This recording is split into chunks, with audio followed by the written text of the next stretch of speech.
राजू एक छोटे गांव में रहता था। गांव से शहर जाने के लिए उसे जंगल का छोटा रास्ता पार करना पड़ता था। लोग कहते थे कि वह जंगल अभिशप्त है, लेकिन राजू को इन बातों पर विश्वास नहीं था। एक रात देर हो जाने के कारण उसे उसी जंगल से होकर लौटना पड़ा। घना अंधेरा था और सिर्फ जुगनुओं की हल्की रोशनी थी। हवा में अजीब सी नमी थी और हर ओर अजीब खामोशी थी।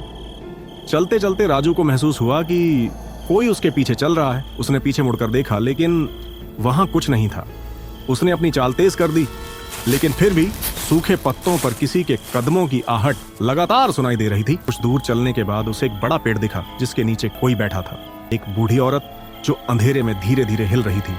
उसके लंबे सफेद बाल उसके चेहरे को ढके हुए थे। राजू ने डरते हुए पूछा, माई, इतनी रात को यहाँ क्या कर रही हो? औरत ने धीरे से सिर उठाया। उसकी आंखें गहरी काली थीं और उसके होंठों से एक अजीब सी सरसराहट निकली। तू अकेला नहीं है? अचानक राजू को लगा कि उसके पीछे कोई खड़ा है।